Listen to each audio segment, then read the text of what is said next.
میں سمجھتا ہوں حوثی ہوئے، حزب اللہ ہوا، اور بھی ہیں، دو تین اور بھی ہیں، ہاں جی ہاں جی، کو 5-6 ہیں جی جی، یہ پراکسی ملیشیا جو ہیں، جی جی، یہ پراکسی پاسداران انقلاب، جی یہ دنیا کے امن کے لیے خلل ڈالنے والی تصور آتا ہے، چلو اگر نہیں بھی ڈال رہی تو دیکھیں بات تصور تو یہی آتا ہے کہ کیا ضرورت ہے، لیکن دیکھیں ضرورت اس کی کیوں پڑی، یہ بھی دیکھنا پڑے گا کہ یہ کیوں بنے۔ بات یہ ہے کہ یورپ کی منافقت اس میں ہے، یہ ویسے صحیح ہے کہ دیکھیں ان کو اس وقت جب غزہ پر اتنا ظلم ہوا، بڑا ظلم، وہ نظر نہیں آتا، لیکن پاسداران کو وہ کیا کہتے ہیں کہ جی کہنے لگے ہیں کہ وہ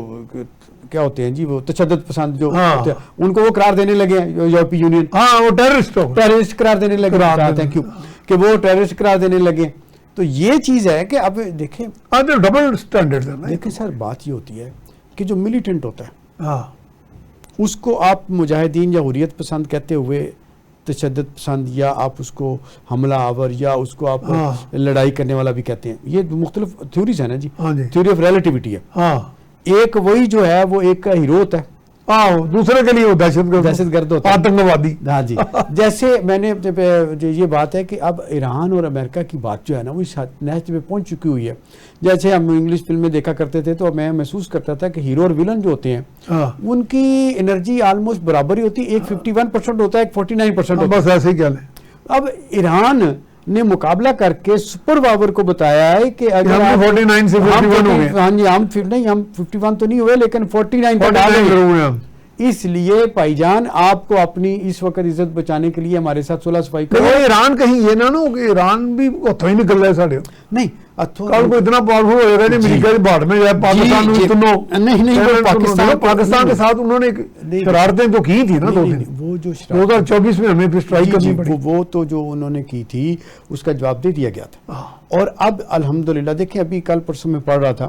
کہ پاکستان کو یہ ساؤتھ ایشیا سے نکال کے انہوں نے وہ خلیج کے ساتھ اس کو منسلک کر دیا،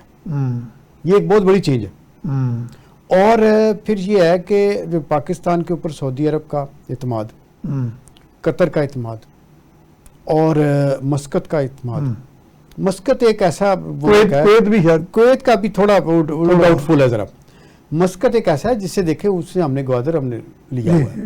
انہوں نے گوادر کہا تھا ٹھیک ہے پیمنٹ تو کی ہم نے ٹھیک ہے، لیکن وہ اگر پیمنٹ بے بھی انکار کر سکتے، اگر وہ کہتے جی ہم نے دینا ہی نہیں،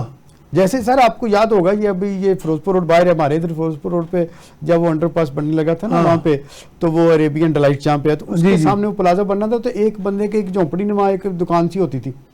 تو وہ پلازا والوں نے اسے کہا جی 1 لاکھ روپے لے لو، اس نے کہا میں نے نہیں چھوڑنا، اس نے کہا 2 لاکھ لے لو، میں نے نہیں چھوڑنا، اس نے کہا 3 لاکھ لے لو، اس نے کہا اچھا آپ ایسے کرتے، آرکیٹیکچر کو کہا یار اس کا نقشہ تھوڑا سا چینج کرو اور اس کو بناؤ، اب وہ بعد میں آ کے کہا جی مجھ سے پیسے مجھے لے لو، نے کہا ہم نے مفت بھی نہیں لینی، اب بیٹھے رہو۔ اسی طرح سے ایران کو چاہیے ایک وقت ہوتا ہے معاہدے کرنے کا، ٹھیک ہے، کہ وہ جلدی سے جلدی پیس کی طرف آئیں اور اس کے فائدہ اٹھائیں، اور یہ خود بخود دنیا امریکہ کو نپٹ لے گی، کہ یہ ثابت کرنا کہ جی امریکہ سپر پاور نہیں رہا، جو خود بخود ہی پتہ لگ جائے گا، صحیح ہے، کیونکہ وہاں پر بھی اتنی زیادہ ریسیشن آئی ہوئی ہے اور لوگ وہاں پہ تنگ ہو رہے ہیں، یہ مڈ ٹرم الیکشن آ رہا ہے اس میں سارا، بڑا اچھا مشورہ آپ کا۔